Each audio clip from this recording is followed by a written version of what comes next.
They're huge funnels of wind, fallen from the sky, traveling at great speeds, sweeping up everything in their path. As I was lifted up in the air, my glasses fell off. It just stumped something up, and the ceiling came off and all the stuff came on me. Tornadoes are a force of nature. There's nothing that can stop them. Il est hors de question d'affronter un monstre pareil, un phénomène aussi destructeur qu'une tornade. Thanks to science, we now know that these giant vortexes are created in the eye of the most violent storms. When masses of air at different temperature and humidity meet, and when winds blow at the pace of a high-speed train, the conditions are perfect for creating one of these terrifyingly powerful monsters. Les vents les plus forts à la surface de la Terre possible ont lieu dans les tornades. Tornadoes can take on vastly different forms, such as these waterspouts over the ocean. On the ground, their power is unrivaled. Inside the biggest vortexes, winds reach up to 500 kilometers per hour. What's more, just one storm can produce several tornadoes at a time across several kilometers. But what are the most extreme forms of tornado? Our first stop is in the USA, one of the countries that experiences the most tornadoes each year. Aux États-Unis, il y a environ 1200, 1300 tornades chaque année. In Tornado Alley, we discover how what specialists call F5s are formed, the most powerful tornadoes ever measured.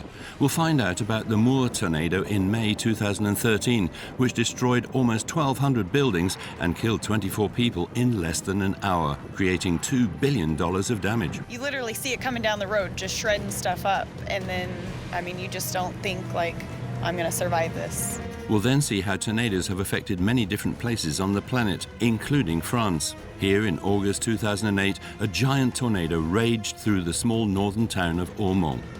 C'est un phénomène qui mesurait entre 70 et 100 mètres au plus large, qui se déplaçait à près de 100 km/h.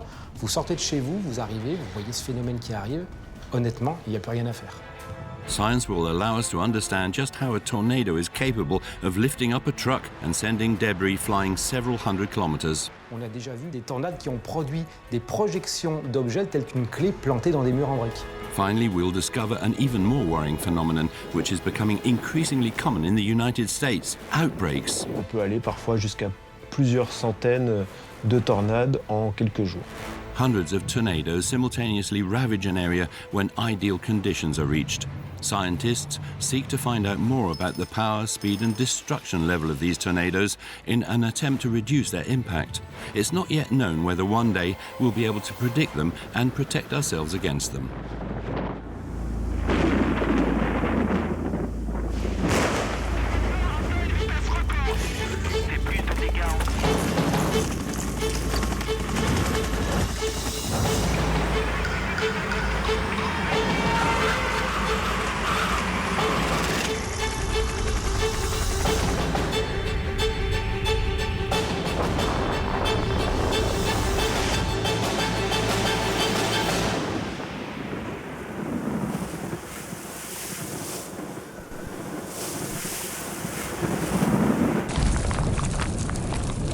A sky infested with deathly dark clouds, the rumbling sound of thunder. Suddenly, a strange mist springs up above the storm. It's shaped like a funnel, turning in on itself. Upon touching the ground, it becomes a tornado, destroying everything in its path. Every year, they're the talk of the media. We're fascinated by their seemingly uncontrollable power and the huge devastation left in their wake. Though the public may know little about these forces of nature, scientists have managed to uncover most of the secrets surrounding these giant whirlwinds. But what exactly is a tornado? Alors une tornade, c'est un tourbillon dans lequel règnent des vents extrêmement violents et qui prend naissance à la base de l'orage et qui descend jusqu'au sol. A huge vacuum that sucks up everything in its path, born in the most powerful of storms. Today, specialists have a lot of knowledge about this complex and destructive phenomenon. It all relies on the presence of two particularly powerful natural elements. The first is atmospheric instability. When opposing masses of air collide, tornadoes form. The second is the jet stream, one of the planet's strongest altitude winds, which protects and feeds tornadoes. In order to uncover the secrets behind tornadoes, we head to the USA. Aux États-Unis, il y a environ 1200, 1300 tornades chaque année sur l'ensemble du territoire. Mais il faut savoir que les 2/3 de ces tornades se concentrent plus spécifiquement sur la Tornado Alley, une grande partie des plaines du centre et de l'est des États-Unis. The USA is one of the countries which are most affected by tornadoes in the world. In this country of excess, an average of 800 tornadoes rage through Tornado Alley each year. In this huge area which covers 3 million square kilometers, which is 5 times the size of France, there are not only lots of tornadoes, but they're also amongst the most destructive of their kind. In March 1925, a particularly damaging tornado destroyed 3 central US states. It set a devastating new record. Alors en 1925, on a assisté à ce que l'on appelle la Tri-State Tornado, c'est-à-dire une tornade qui a été la plus meurtrière de l'histoire des États-Unis, qui a quand même parcouru pendant 3h30 le pays sur une distance de 325 km. Monstrous tornado left 695 people dead. On the 3rd of May 1999, several vortexes suddenly formed, one of which was a giant tornado made up of the fastest winds measured on Earth, 484 kilometers an hour. The total cost of the damage caused has been estimated at almost $3 billion. At the end of May 2013, the largest tornado in history was measured in El Reno, Oklahoma. It measured more than 4 kilometers at its base, which is the equivalent of 7 of Paris's arrondissements.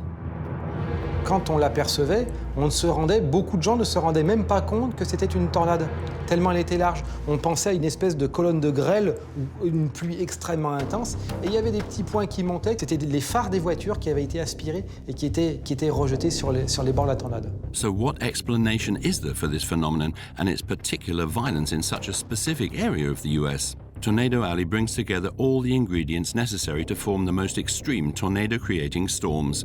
It's home to several opposing masses of air. C'est d'une part l'air chaud et humide qui remonte du golfe du Mexique, d'autre part de l'air moins chaud et sec qui vient de la partie sud des Rocheuses, et puis de l'air froid en provenance du Canada ou du nord des Rocheuses qui arrive par le nord-ouest. It's the combination of these 3 air masses which have different humidity levels and temperatures that is at the origin of everything. But why? It all begins with the sun. As the Earth is round, the sun's rays have different distances to travel. This creates different zones where the air is warmer or colder. Varying temperatures mean the air behaves in different ways. Physicists are very familiar with this scientific principle. It's called thermal convection. La convection thermique, c'est le phénomène physique qui tente à provoquer des mouvements d'air dans l'atmosphère, ces mouvements étant générés par des différences de température. As air heats up, it expands. The molecules which make it up move away from each other. As there are fewer molecules, the warm air is lighter. On the contrary, if the air is cold, the molecules move closer together. The cold air becomes heavier. It's a process which combines temperature and atmospheric humidity. Contrairement à ce qu'on pourrait croire, l'air humide est plus léger que l'air sec. Donc la masse d'air la plus légère dans l'absolu, c'est une masse d'air chaude et humide, contrairement à de l'air froid et sec qui va être, lui, très dense. This is exactly what happens in a pan of boiling water. The water vapor which rises is air which is very humid. Going back to Tornado Alley, the dry, heavier air from the southwest of the US passes underneath the warm, humid air from the Gulf of Mexico. It pushes it upwards. As it rises, the warm air cools down and another process turns it into clouds. This process is called condensation. Au bout d'un moment, cet air chaud et humide finit par se refroidir tellement que l'humidité qu'il contient se condense, forme des gouttelettes et donc un nuage d'orage. This kind of cloud is called cumulonimbus. At its heart are what scientists call cells, which are characteristic of storms. In the case of only one cell, a storm is called a single-cell storm. These are the kind of storms you might see in summer, ones which aren't particularly powerful. Some storms, however, are particularly violent. These are supercell storms, and it's these which create tornadoes. This is exactly what happened in the city of Moore in 2013 in the United States of America. On the 20th of May 2013, one of the worst tornadoes in history devastated the city of Moore, Oklahoma. Within 40 minutes, the tornado traveled 30 kilometers, destroying 1,150 houses and 2 schools. We're standing right in the middle of the epicenter of the storm, the path. You can look there and just see how it came through. This is all that remains of one of the schools, the school young Gabriel Wheeler attended. On that day, David, his dad, experienced the worst moment of his life. As soon as I heard that the tornado was coming down 149th Street, I knew it was going to be a direct hit to my son's school. At the heart of the tornado, wind speeds reached 338 kilometers per hour. At such a speed, anything in its path would be swept up. Specialists therefore class this unstoppable whirlwind as a category F5. En termes de destruction, une tornade F5 est ce qu'il y a de plus extrême. Donc ça veut dire des bâtiments, même les plus durs, qui peuvent être soit sévèrement endommagés, soit détruits. Le transport d'objets, bien évidemment, les véhicules qui s'envolent, les camions qui s'envolent. Tornadoes are categorized according to the Fujita-Pearson scale, from F0 to F5 according to the damage they create and the speed of the winds at their center. Alors F0, on va avoir des branches cassées, on va avoir de l'herbe couchée, éventuellement un petit hangar qui peut être endommagé, jusqu'à la F5 qui peut raser un bâtiment jusqu'aux fondations. Compared to this kind of power, F0 can seem a little weak. However, with winds blowing at up to 137 kilometers an hour, F0 has the strength of a violent storm. And F1, which blows up to 177 kilometers an hour, is the equivalent of a hurricane. This just goes to show that tornadoes are one of the most violent forces of nature. So just how could a F5 have formed in the city of Moore in 2013? Alors, le 20 mai 2013, on avait les conditions entre guillemets classiques, le cas d'école d'une situation à fort risque tornadique, avec de l'air très chaud et humide qui remonte dans un flux de sud depuis le golfe du Mexique, et puis cet air plus sec aussi qui est arrivé par l'ouest du Texas. Donc voilà une situation classique, et donc un front orageux qui s'est formé à l'interface entre l'air sec et l'air humide, et en plein sur l'Oklahoma. Donc on a eu des orages supercellulaires, tornadiques particulièrement violents. Scientists say that everything stems from the process of convection. The warm, humid air is less dense than the dry air, which pushes the warm air upwards. The greater the difference in humidity and temperature, the stronger the force of the upward push, resulting in quickly ascending winds. In the case of the F5 in Moore, the difference between the dry air arriving from Texas and the warm, humid air from the Gulf of Mexico was huge. The air rose at a speed of 180 kilometers an hour. This speed acts as raw energy. In Moore, it rose by 5,000 joules per kilo. Given the size of the storm, this is the equivalent to the power of the Nagasaki nuclear bomb. And that's not all, as it's here that the third mass of air present in Tornado Alley comes into play. On top of the 2 existing air masses, another colder mass flows down from Canada. The combination of this colder northerly air with the warm southerly air is about to create an imbalance due to differences in pressure. As we have seen, the temperature of air makes it lighter or heavier, therefore air exerts more or less pressure according to its temperature. As nature doesn't seem to be too fond of imbalance, it seeks a way to correct it.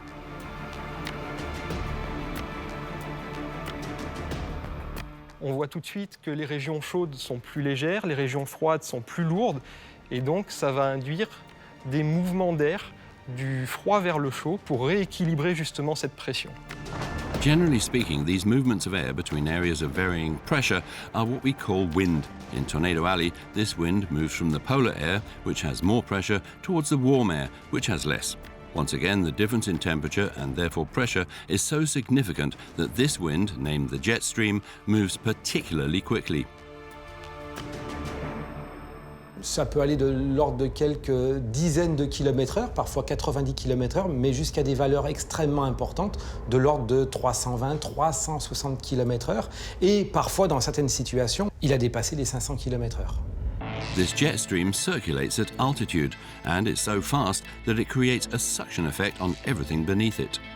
Lorsqu'il va passer sur les sommets de l'orage, il va littéralement l'aspirer encore plus haut et donner une capacité d'ascension verticale à l'orage bien plus importante. The jet stream allows the upward movement of the warm, humid air to become so powerful that the storm takes on huge proportions within minutes. Donc ça fait un énorme nuage qui part de 1 km d'altitude jusqu'à 10-15 km. A 14-kilometre high storm cloud that's almost 3 times as high as Mont Blanc. In Moore, in May 2013, this cloud transformed into a deadly beast which would soon unite all the ideal conditions to create a very destructive tornado. Propelled to a very high altitude, the warm air cooled down quickly, which aided the process of condensation. Les gouttelettes vont grossir, il y a aussi des cristaux, des grêlons qui se forment, et donc c'est ça qui donne les fortes précipitations sous les orages. A deluge of rain comes pouring down, but all this precipitation could play a useful role. It could fall upon the storm and kill the source that feeds it, the warm air. Put simply, it could make it disappear. Or it could in normal weather conditions, but not when there's a jet stream, like in Moore. As soon as it reaches altitude, the warm, humid air is pushed by this ultra-powerful wind, and when it turns into precipitation, there's little left that can be done. In May 2013, the tornado began to rage within a matter of minutes. William Diggs remembers it all too well. You can actually see, like, directly in that angle when it was about to touch, and you can see the cloud and stuff spinning around. What William saw is typical during the formation of a tornado. The rising column of air is ready, protected by heavy rain, and only needs to start rotating to create a tornado. And for that to happen, yet another process is needed. This is what scientists call wind shear. Avant la naissance proprement dit de la tornade, l'orage lui-même va se mettre en rotation. Comment? Tout simplement par un effet de cisaillement. Ce sont des vents de sens opposé qui vont commencer à entraîner une rotation du système orageux. Et c'est seulement après que la tornade va prendre naissance. Wind shear is when winds are traveling in different directions on the ground and at altitude. These opposing winds will trigger the rotation of the storm in 2 stages. Firstly, the rising air begins to rotate upon itself around a horizontal axis. The winds on the ground push it in one direction and those at altitude push it in another. Then, as the air continues to be drawn upwards, the rotation picks back up and forms a huge column of rising, rotating wind. Ce tourbillon géant, qui peut avoir un diamètre variable, c'est entre 1 km et parfois 15-20 km pour les plus gros, s'appelle un mésocyclone. Et là, on va avoir cette rotation qui s'effectue et la colonne d'air chaud qui va monter. The moment the storm begins to rotate and the mesocyclone develops, it becomes a supercell storm. This is the most dangerous category of storm. From this moment on, the active forces within the storm are able to come together to form a particularly destructive tornado. This is precisely what happened on the 20th of May 2013 in Oklahoma. Les cisaillements sur l'Oklahoma ce jour-là étaient particulièrement favorables au renforcement de l'orage et donc de la rotation mésocyclonique. Et c'est ça qui a fait que cette tornade a pu se renforcer rapidement. At 2:56 p.m., a tornado appears 7 kilometers southwest of the small city of Newcastle. At first, it's not very powerful, classed only as F0.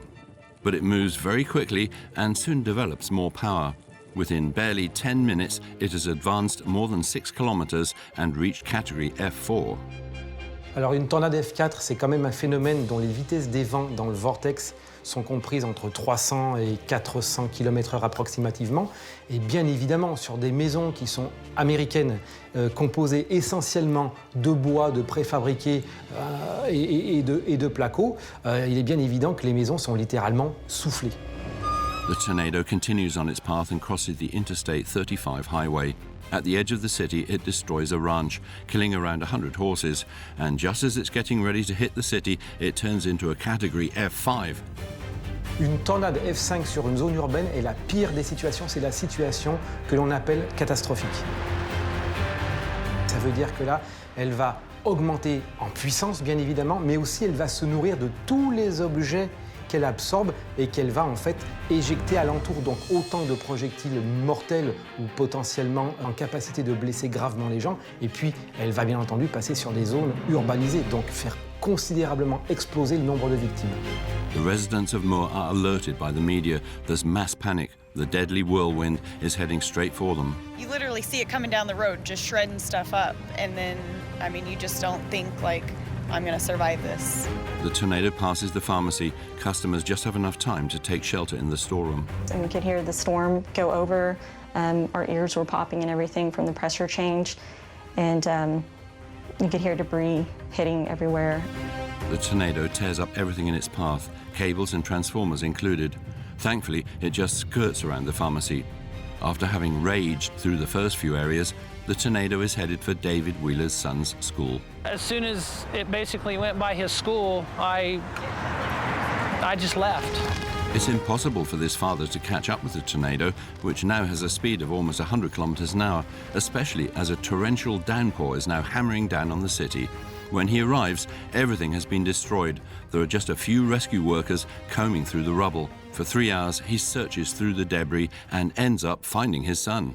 Little Gabriel is practically unharmed. It's nothing short of a miracle, as when the tornado hit the school, the winds at its center were blowing at almost 340 kilometers an hour. It was really hard. I thought I was gonna die because I was lifted up in the air. My glasses fell off. It just stumped something up, and the ceiling came off and all the stuff came on me.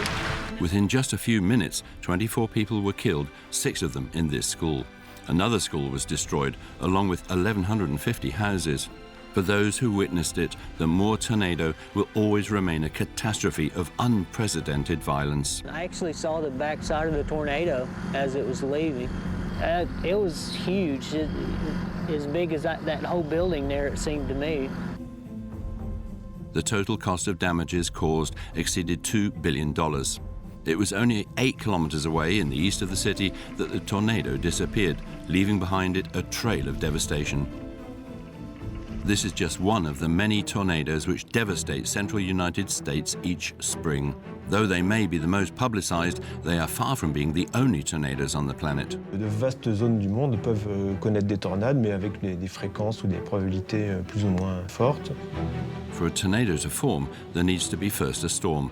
But even though equatorial countries have the most storms on Earth, they don't have the most tornadoes, as the other crucial factor is missing. There's no jet stream. Le jet stream favorable à la formation des tornades, on va le trouver principalement en périphérie des zones subtropicales. The subtropics surround the equator, forming a huge band of the Earth, several thousand kilometers long. The countries most affected by earthquakes all lie in this zone. This, of course, includes the USA, but beneath it there's also Argentina, South Africa and Australia. Above these, Japan, China, India, and most notably Bangladesh.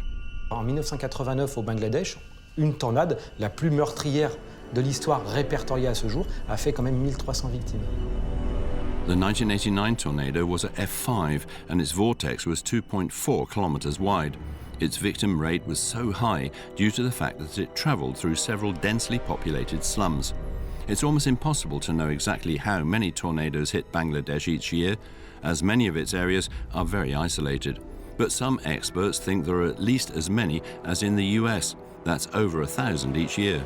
The jet stream is particularly strong in Bangladesh, and like in the US, several masses of air of vastly different temperatures meet here. On one side, the warm, humid air from the Bay of Bengal, and on the other, the glacial air which comes down from the Himalayas. Vous avez des glaciers qui sont très froids et donc qui refroidissent un petit peu l'air qui est juste immédiatement à leur proximité. Et si c'est en altitude, l'air froid étant plus lourd que, on va dire, l'air ambiant en montagne, par exemple en plein été, cet air froid qui est produit par le glacier, il va descendre dans la vallée. Even more incredibly, there are even tornadoes over the sea. Experts call them waterspouts, and although impressive, they are less powerful than tornadoes on land. Just like them, waterspouts require warm air to be pushed upwards by cold air to form a rotating column.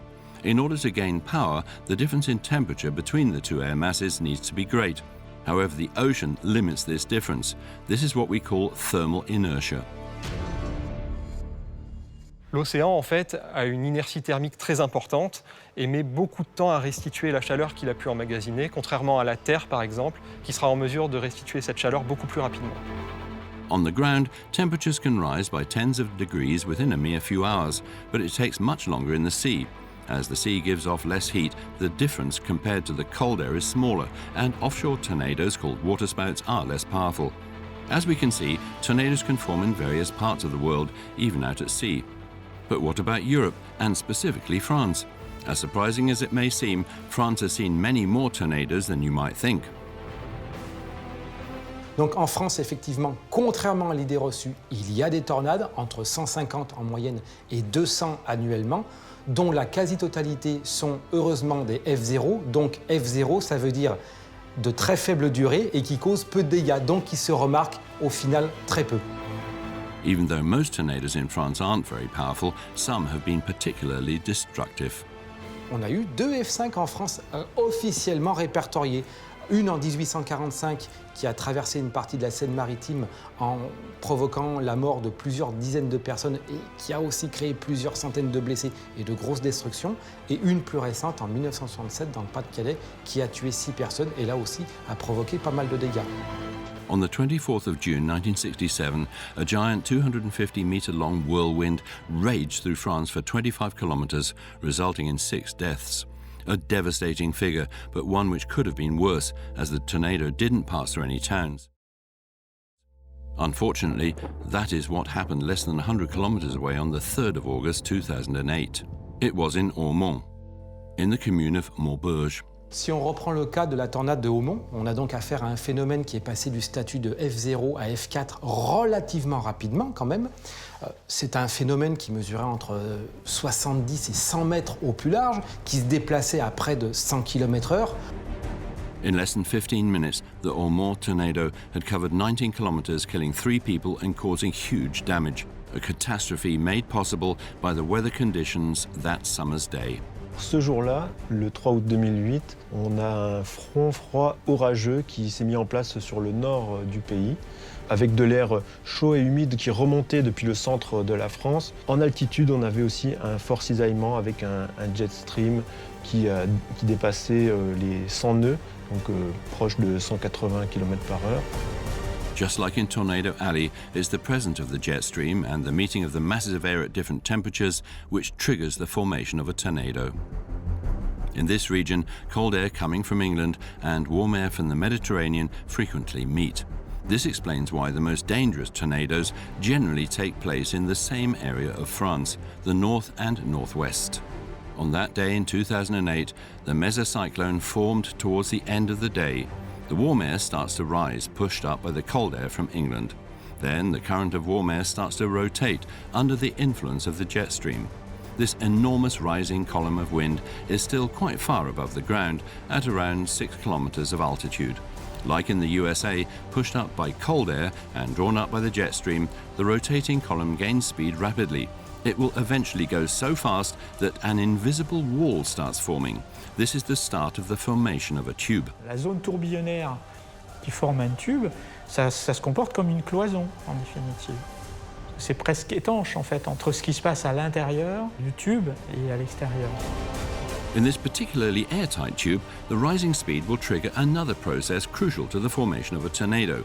The tube becomes thinner and thinner. Why? Due to one of the basic laws of physics. Dès lors que la vitesse de rotation augmente, le diamètre du tourbillon diminue. Scientists call this process the conservation of angular momentum. La conservation du moment cinétique, c'est une propriété physique que l'on rencontre par exemple dans le patinage artistique. Prenons l'exemple d'un patineur artistique qui tourne sur lui-même avec les bras écartés. Dès lors qu'il va rapprocher les bras de son axe de rotation, il va se mettre à accélérer. Et dès qu'il réécarte les bras, sa vitesse de rotation ralentit. It's a universal law of physics. In all circular movement, the relationship between speed, rotation and diameter is always the same. In terms of tornadoes, if the speed increases, the diameter, also called the tuba, decreases. It becomes thinner, then stretches out towards the ground. Pour conserver la matière, si le diamètre diminue, nécessairement, il va devoir prendre plus d'ampleur dans l'autre direction, c'est-à-dire s'allonger. The tornado is born. It forms within a matter of seconds. Le tuba, on commence à le voir apparaître sous la base du nuage et progressivement il va s'étirer. Même si le mouvement est de bas vers le haut, on voit le tuba de plus en plus se former en se rapprochant du sol. On the 8th of August at 10:28 p.m., the tornado reaches the ground in a field 8 kilometers west of Ormont. The storm has been growing for several hours, but the residents of Ormont could never imagine the catastrophe about to unfold upon them. At first relatively weak, it grows stronger, turning from F0 to F4 in less than 2 minutes, covering 3 kilometers at the same time. Vous sortez de chez vous, vous arrivez, vous voyez ce phénomène qui arrive. Honnêtement, il n'y a plus rien à faire. The tornado is heading at full speed down Rue de Vieux-Menil in the commune of Bussière-sur-Sambre. At this late hour, Jean-Christophe and Sophie Paulet are asleep in their bedroom. And it's not the tornado that's about to wake them. On avait l'impression que le ciel était tout blanc, tout jaune, vraiment. Et c'est ce qui m'a réveillée, moi, la lumière. Donc je me suis levée pour fermer la fenêtre de ma chambre. Of course, with the storm comes lightning. Sometimes the light can be so bright that the lightning reflects off the walls of the tornado, but it all happens too quickly. The couple don't even have time to realize what's going on. J'ai senti les murs, vraiment une pression qui est arrivée sur la maison, mais c'était quelque chose d'énorme. Seconds later, the tornado hits. Et quand j'ai pris la poignée pour baisser le volet, la vitre a explosé. Et là, j'ai été propulsée, j'ai été projetée dans le couloir. Et là, je me suis sentie tomber et tout a commencé à me tomber dessus. Despite the sheer force of the impact, Sophie recalls that the window exploded outwards. This is due to the difference in pressure. Due to the speed of the winds at the center of the tornado, pressure is very low inside the vortex. Inside their house, however, pressure is at a normal level. Nature hates things being unbalanced, so the air inside the house tries to escape to join the air in the tornado. Ça doit s'équilibrer, et donc ça engendre des forces sur les parois de la maison. Si ces forces sont trop grandes, les points les plus faibles de la maison vont partir en premier, ça va être les fenêtres, qui vont être attirées à l'extérieur, puisqu'il y a une pression plus faible à l'extérieur. Et puis si c'est vraiment trop fort, la maison ne va pas avoir le temps de réagir. Enfin, même les fenêtres cassées, ça va se passer trop vite et donc ça va arracher aussi la partie solide, les murs de la maison. This is exactly what happened at the couple's house on the 8th of August 2008. Je tournais ma tête vers le ciel, je savais même pas que j'avais perdu ma toiture. Et d'un seul coup, je voyais tous les murs s'arracher comme on peut arracher un beefsteak. The hugely destructive power generated by the difference in pressure is combined with the very strong suction of the tornado. The house is destroyed within seconds. Et là, je me suis retrouvée sur la maison. La maison, elle était sur 1 mètre de hauteur. Et je me suis retrouvée debout sur la maison. Jean-Christophe injured his foot, but he and his wife are alive miraculously. The tornado moves away, but they're about to be hit by yet another force of nature. Et là, à ce moment-là, des trombes d'eau se sont mises à tomber. Mais alors, infernal, quoi. J'ai jamais vu ça. À une force. The warm, humid air sucked up by the tornado has cooled down and condensed into raindrops. If they had fallen on the same spot, they would have killed the storm by depriving it of its source of warm air. But unfortunately, like in the US, the jet stream has transported the rain clouds. Les cisaillements de vitesse vont pousser la zone de précipitation à l'extérieur de la colonne d'alimentation en air chaud. De cette façon, la tornade, elle peut perdurer et elle peut toujours continuer à se nourrir en carburant. In Ormont in 2008, the rain clouds were pushed away from the tornado and caused tons of rain to fall, creating a deluge following closely behind the tornado. Luckily for the residents, this particular downpour was made up of water as opposed to hailstones. Dans un orage, la taille des grêlons peut être très variable. Les plus gros, par exemple, faisaient une vingtaine de centimètres, c'est la taille d'un melon, en gros, et on avoisine le kilo. When the current of warm, humid air condenses at high altitude, the water freezes. If the current is strong enough, it'll continue to make the water rise for long enough to allow the hailstones to get bigger before they get so heavy that they end up falling. In the suburb of Ormont on the 8th of August 2008, the tornado continues on its path, heading towards the town.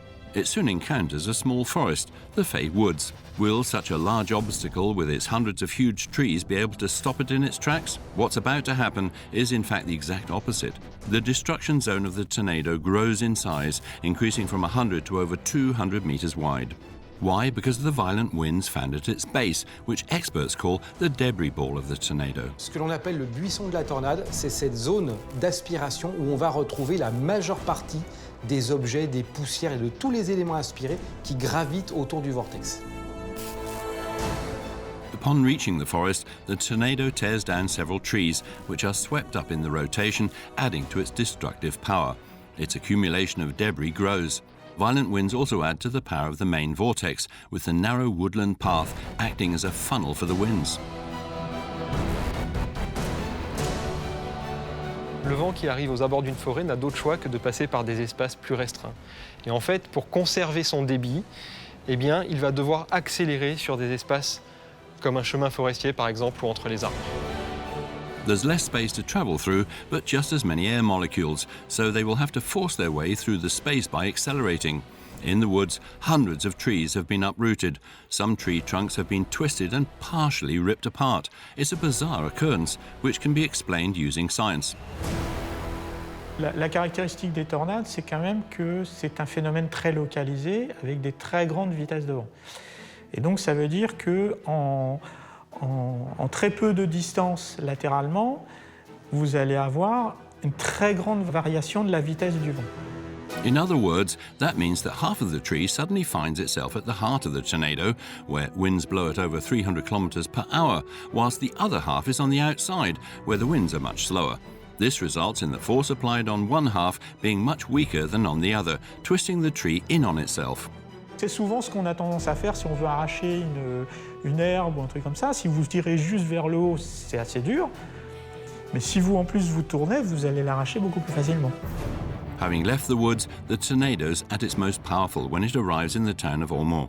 It skims around a stadium and heads towards a housing estate. Ça venait par là, ça venait comme ça. C'est pour ça que tout ce qui est maison comme ça a été balayé. Et tout ce qui est comme ça, ils ont été moins atteints. Many houses are badly damaged. There's total panic, particularly as the noise emitted by the giant tornado is absolutely deafening. Un sifflement comme un mirage qui passait. Vous avez cru un avion, un mirage. Ça sifflait fort, ça sifflait. Et il y a eu même des explosions.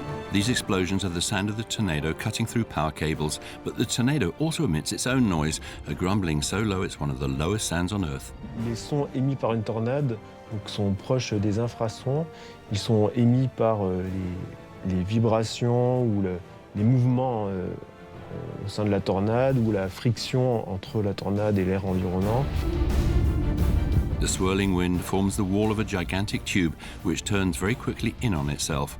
Whilst turning, it disturbs the air around it, producing extremely low sounds. On top of this, there's a lot of noise from the debris being thrown around. Incredibly, this man has first-hand experience of the power of tornadoes. J'ai vu le camping carré bouger, la montée.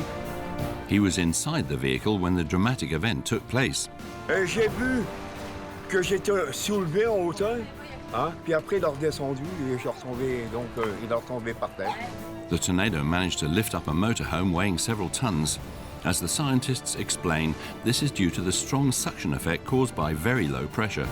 Donc ça agit en fait comme un aspirateur. Les cloisons du tube, c'est l'air en rotation, mais au milieu, vous avez une dépression. Donc on peut très bien aspirer tout un tas d'objets, et selon la force de la tornade, on va aspirer des plus ou moins gros objets. Fortunately, the motorhome quickly falls back down to the ground. Its owner was very lucky, as large tornadoes are capable of throwing cars or even trucks several hundred meters. Even more incredibly, objects can be transported much further if the tornado is powerful enough to transport them all the way to the jet stream. Si un objet est aspiré, par exemple, par la tornade au niveau des vents d'altitude, ça va permettre à cet objet de voyager sur de grandes distances. Some objects have even been found several hundred kilometers away, pushed along by winds reaching up to 500 kilometers an hour. In Ormont, the tornado continues its rampage and heads for the town's hospital. As you can see from these images, the tornado destroyed half of the roof, making an enormous surgical incision into the building. But how could it make such a clear cut? How can a tornado destroy an entire building without even touching objects just centimeters away? Once again, the explanation has to do with the difference in pressure between the center of the tornado and the pressure inside the building it's about to hit. The air in the building tries to escape to fill up the empty space inside the vortex. In order to do that, it will destroy anything directly in its path, but will leave everything else intact. On peut très bien arracher la moitié d'une maison. Une fois qu'elle est complètement ouverte, il n'y a plus de danger, puisque les pressions vont être équilibrées entre l'intérieur et l'extérieur. Donc d'où le phénomène qui peut être effectivement très localisé comme ça. The higher the difference in pressure, the greater the damage. The tornado has moved its way through, leaving buildings half destroyed. Yet no one is out of danger, as its movements are completely unpredictable. Alors on a déjà vu des tornades qui par exemple évoluaient à 30 km/h en vitesse de déplacement, qui tout à coup ont accéléré, sont passés à des vitesses bien plus importantes, pas loin des 100 km/h, et qui parfois tournent quasiment à angle droit. Donc vous êtes dans la maison, vous voyez le phénomène qui arrive sur vous, vous vous dites dans 5 minutes je suis mort, et là, la tornade tourne et passe en fait sur la maison du voisin. How can we explain the trajectory of a tornado? Scientists have identified many defining factors, but don't know its exact function. Elle va se déplacer pour tout un tas de raisons qui nous sont pour la plupart inconnues, mais en tout cas, en fonction de la nature du sol sur lequel elle va évoluer, en fonction du nombre de débris qu'elle va avaler, en fonction de l'humidité de l'air dans la zone où elle évolue, et de tous ces facteurs qui font que la tornade peut en tout cas avoir une capacité d'évolution qui est totalement propre à elle-même, mais en plus, totalement imprévisible. In the north of France, the tornado has already covered 12 kilometers and will cover nearly 7 more as it begins to weaken. Only after it has traveled through Ormont and Maubeuge will it finally disappear just before reaching the Belgian border. How does its disappearance come about? It's the precipitation that comes with the storm that will end up dampening and therefore killing it. La phase d'affaiblissement d'une tornade, c'est lorsque les précipitations commencent à trop entourer la zone d'ascendance et à couper l'alimentation en air chaud et humide et à déstructurer la rotation de l'orage.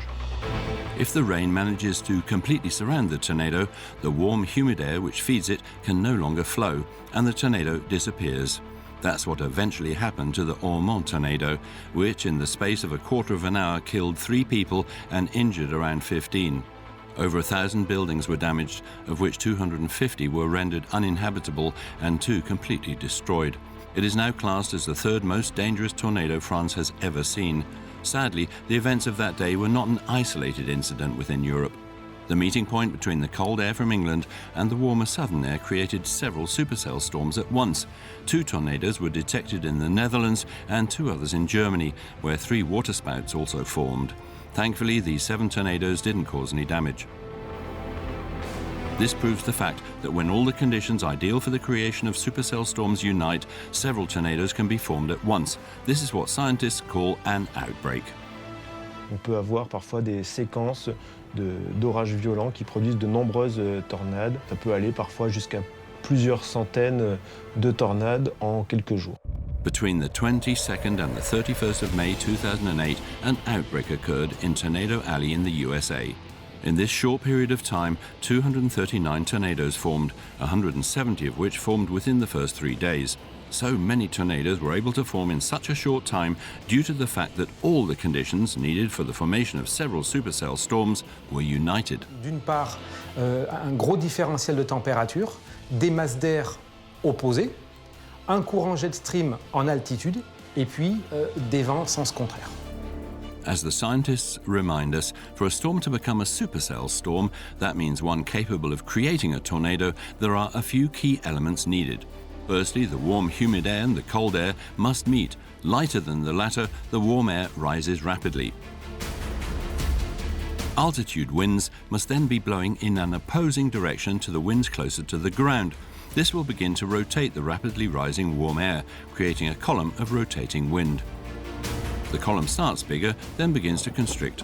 The beginnings of a tornado form at the base of the storm, reaching down until it touches the ground.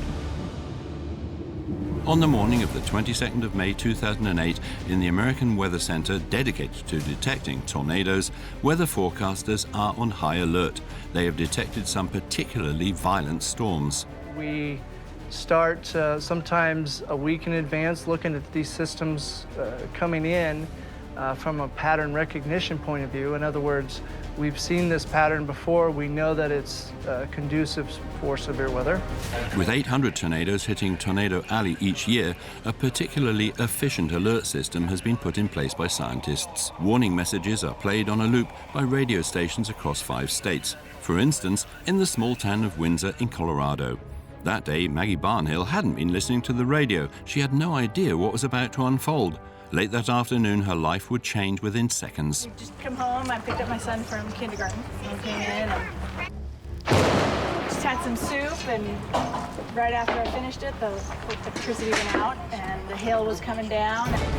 At 6:26 p.m., the tornado formed 35 kilometers south of the town, accompanied by a huge downpour of huge hailstones the size of baseballs. Il faut savoir quand même qu'un grêlon, au-delà de 6 cm de diamètre, est potentiellement létal. Quand il va descendre, il peut tomber à des vitesses qui avoisinent les 180-190 km/h. However, it's not the hailstones which will pose the most danger. The newly formed tornado is one of the most dangerous kind. Scientists call these multi-vortex tornadoes. Les tornades multi-vortex, ça peut aller jusqu'à typiquement 2 à 5 petits vortex secondaires qui se développent au sein d'un vaste vortex. If you imagine several smaller tornadoes inside the Windsor tornado, you may think these smaller whirlwinds might not pose much danger compared to the main vortex. However, you would be wrong. Les vents les plus forts ont été mesurés au cœur d'une tornade, une multi-vortex. Et là, au cœur d'un vortex secondaire, la vitesse a été mesurée à 484 km/h. With speeds of nearly 500 kilometers per hour, though secondary vortexes may be small, their potential for destruction is huge. Why? Because the speed at which they turn is increased by the speed of the main vortex. L'énergie de rotation d'ensemble de la tornade principale, ils arrivent à la concentrer sur une échelle plus réduite, mais donc avec une très forte intensité. Experts say that this can increase the rotating wind speed by up to 160 kilometers an hour. In Windsor, when the tornado reaches Maggie's house, she takes seconds to react. Both my chairs went off my deck, and they just went straight up. And I went, we gotta go. And I just took my son, and we zipped around the corner and went down the stairs, and the second step down, the glass just blew out. Maggie and her son may not have lived to tell the tale were it not for her quick reactions. Dans le cas où un phénomène de ce type, donc une tornade F4 avec une telle vitesse et une telle rapidité de progression va arriver vers soi, la seule solution est de trouver de toute façon un abri sous terre, une cave. When a tornado hits, buildings explode outwards as the low pressure in the vortex has very strong suction, but not underground. La tornade, si elle arrive vraiment dessus, on va subir uniquement la partie aspirateur verticale. Luckily, the tornado passes by quickly and Maggie and her son are safe, but just a few hundred meters away, the damage is significantly worse. We were in the cellar, and it was loud, and sounded like stuff falling on it, and it was just loud, roaring noise. Living proof of the importance of taking refuge underground, this resident's house was completely destroyed. She escaped with her life thanks to a storm shelter she had built. Those who live in Tornado Alley are used to natural disasters like this and must be well prepared. They know exactly how to react, and if caught out away from home, they take refuge in basements of hotels or shops. In Windsor, the tornado continues on its path for more than 20 kilometers. The toll of this horrific outbreak will turn out to be devastating. Thousands of vehicles and buildings destroyed, 13 deaths, and several $1 billion of damage. Tornadoes can take on many different forms. Specialists have even studied tornadoes made of fire. Ça va être l'air très chaud qui est emporté par les flammes, et en montant brutalement, il va se mettre en rotation. Scientists don't class fire whirls in the same category as tornadoes, as they're not linked to storms. They do, however, also depend on differences in pressure created by differences in temperature. Pour compenser en fait les écarts thermiques, l'atmosphère se met à tourbillonner pour ramener du chaud vers le froid et du froid vers le chaud. Et donc ça fait un tourbillon qui s'emballe parfois. Il peut même parfois quitter la zone de feu d'origine et se déplacer à l'extérieur. It's not yet known whether one day we'll be able to predict tornadoes. Scientists already have many resources at their disposal which are able to detect potentially dangerous storms. Really, the prediction stage of severe weather evolves over time. It's really important for us to draw all these tools together that we have available to us: radar data, satellite data, all the spotters in the field, and the training that goes along with that. On the ground, the most well-known of these resources are tornado chasers, who inform the American weather services. But given how dangerous this can be, new detection methods are being developed, which are able to monitor supercell storms from a safe distance. One of the most commonly used tools is a Doppler radar. Un radar Doppler va envoyer des ondes en direction des nuages. Ces ondes vont se réfléchir, rebondir sur les petites gouttelettes d'eau, sur les cristaux de glace qui sont présents dans les nuages. As the waves rebound, they return to the radar, providing the scientists with a wealth of information. For example, they are able to calculate how far away a tornado is based on how long it takes the waves to bounce back. It's thanks to the Doppler effect, which gives its name to the radar, that the scientists can take their calculations even further. L'effet Doppler est un phénomène physique dont on a tous fait l'expérience dans la vie quotidienne. Lorsqu'une ambulance se rapproche de nous, le son qu'elle émet nous apparaît aigu.